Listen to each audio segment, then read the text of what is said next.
गलती केलेली आहे तिचा त्याग कर, त्याग करा लागेल तुला. आणि ब्राह्मण वरे एक आवती मात्र टाकू लागलेले आहेत. आणि शेवटी मात्र बघा तिला असं वाटलं की माझ्या नवऱ्याचा अपमान नको बाबा. तिनं सतीनं आपल्या कानाला हात लावला, मी माझ्या नाही आहे. त्या ठिकाणी जशी सभा मंडपामध्ये गेली सर्व देव देवता दिसलेले आहे. आणि त्या ब्राह्मण वऱ्यानं सांगू लागले, ए ब्राह्मणांनो, तुम्हाला माझ्या वडिलांनी जास्त दक्षिणा दिली असावी म्हणून तुम्ही सहभागी झाला. याचे कर्माचे फळ तुम्हाला भोगा लागन. मी दक्ष प्रजापतीनं दिलेला जो हा शरीर आहे हा मी ठेवणार नाही. लगेच तिने यज्ञात उडी टाकली. मायबाप भाष्म आणि जळून गेलेली आहे. सर्वांनी टाळ्यावर स्वागत कर. सती जळाली. सती जळाल्यानंतर मायबाप त्या ठिकाणी वीरभद्र होते. आणि वीरभद्र त्या ठिकाणी उपस्थित झाले मायबाप. आणि त्या 11 विकार असं रूप त्यांचं आहे. एवढं रूप त्यांचं होऊ लागलं, एवढं रूप आहे हो.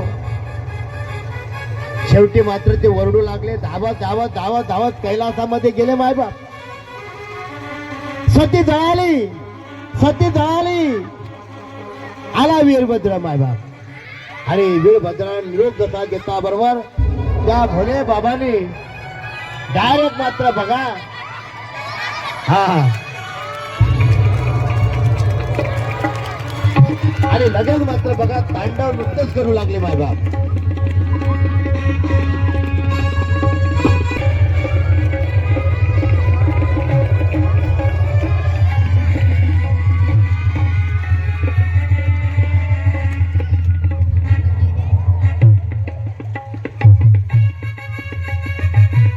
आणि तांडव नृत्य भोले बाबांनी त्यावेळेस केलेलं आहे.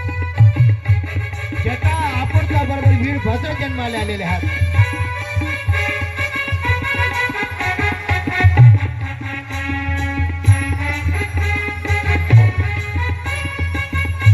आणि आदेश दिलाय की जा त्या दक्ष प्रजापतींचा यज्ञाचा उद्ध्वस्त कर, मंडप वगैरे पाडून टाकायचा आहे.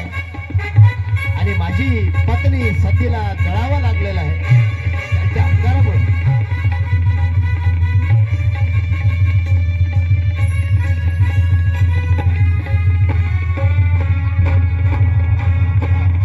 आणि अशा ठिकाणी मायबाप शेवटी बघता दक्ष प्रजापती खाली उतरलेले आहात.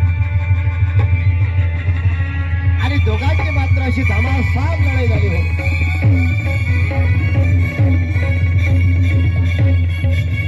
आणि दोघांची धामासाम गवायची आणि सासऱ्याची लढाई.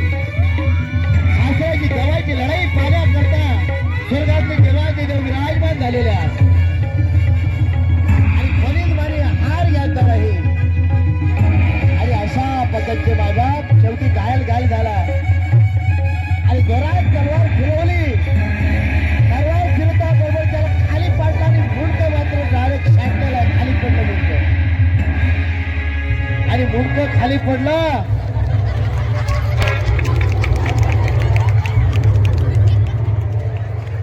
आणि शेवटी मात्र बघा भोले बाबांचा राग शांत झाल्या वीरभद्रांचा.